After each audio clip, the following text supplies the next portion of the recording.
నిద్రలో గురక పెట్టడం తరచుగా కనిపించేది. పెద్దవారిలో దాదాపు 45% మంది గురక పెడతారని అంచనా. ఇది పక్కన పడుకునే వారికి ఇబ్బంది కలిగించడంతో పాటు గురక పెట్టే వారికి ఇతరత్ర సమస్యలను తెచ్చిపెట్టొచ్చు. గురక పెట్టే వారిలో 75% మంది శ్వాసలో అడ్డంకి తలెత్తే సమస్యతో బాధపడుతుంటారు. దీంతో రాత్రిపూట చాలాసార్లు నిద్ర నుంచి మెలకువ వస్తుంది. అలాగే గుండె జబ్బు ముప్పు పెరుగుతుంది. అయితే కొన్ని జాగ్రత్తలతో గురకను నివారించుకునే వీలుంది. పక్కకు తిరిగి పడుకోవడం. వెల్లకిలా పడుకోవడం వల్ల నాలుక వెనుక భాగం అంగలి గొంతులోకి జారిపోయే అవకాశం ఉంది. ఇది గురకకు దారి తీస్తుంది. కాబట్టి పక్కకు తిరిగి పడుకుంటే మేలు. ఇందుకోసం అవసరమైతే శరీరం మొత్తాన్ని చుట్టుకొని ఉండే దిండును ఉపయోగించుకోవచ్చు. తలవైపు కాస్త ఎత్తుగా ఉండే మంచం మీద పడుకుంటే శ్వాస సాఫీగా సాగి గురక రాకుండా చూసుకోవచ్చు. బరువు తగ్గడం. అధిక బరువును తగ్గించుకుంటే కొందరిలో గురక కూడా తగ్గే అవకాశం ఉంది. అయితే ఇది అందరికీ ఉపయోగపడుతుందని చెప్పలేం. ఎందుకంటే బక్కపలచగా ఉన్నవారు గురక పెడుతుండడం తెలిసిందే.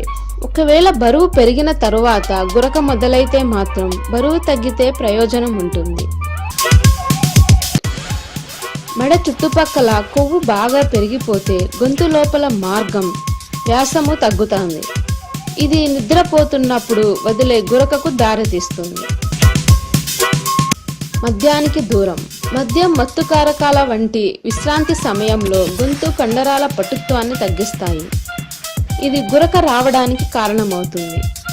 నిద్రపోవడానికి 4-5 గంటల ముందు మద్యం తాగితే గురక మరింత తీవ్రమవుతుంది. గురక రాని వాళ్ళు కూడా మద్యం తాగిన తరువాత గురక పెట్టే అవకాశము ఉందని గుర్తుంచుకోవాలి. సమయానికి నిద్రపోవడం. రాత్రిపూట ఎక్కువసేపు మేల్కొని పనిచేయడం అనేది తీవ్ర అలసటకు దారితీస్తుంది. ఆ తరువాత పడుకున్నప్పుడు నిద్ర మరింత గాఢంగా పడుతుంది. ఈ సమయంలో గొంతు కండరాలు వదిలే గురక రావచ్చు. ముక్కు రంధ్రాలు బిగుసుకోకుండా చూసుకోవడం. ఒకవేళ ముక్కు రంధ్రాలు బిగుసుకుపోవడం వల్ల గురక వస్తుంటే శ్వాస సాఫీగా ఆడేలా చూసుకోవడం మంచిది. పడుకోవడానికి ముందు వేడి నీటితో స్నానం చేస్తే ముక్కు బిగుసుకోవడం తగ్గుతుంది. అలాగే ముక్కులో వేసుకునే చుక్కల మందు కూడా తోడ్పడుతుంది. దిండు మార్చడం.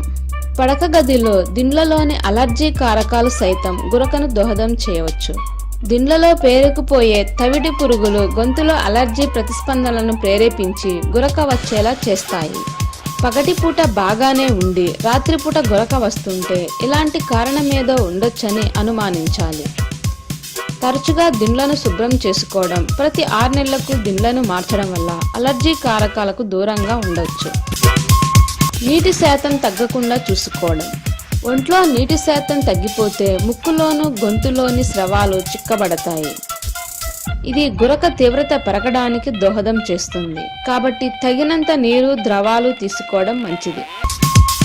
ఈ వీడియో మీకు నచ్చినట్లయితే లైక్ చేసి షేర్ చేయండి. మరిన్ని వీడియోస్ కోసం తప్పకుండా సబ్స్క్రైబ్ చేసుకోండి. Thank you for watching this video.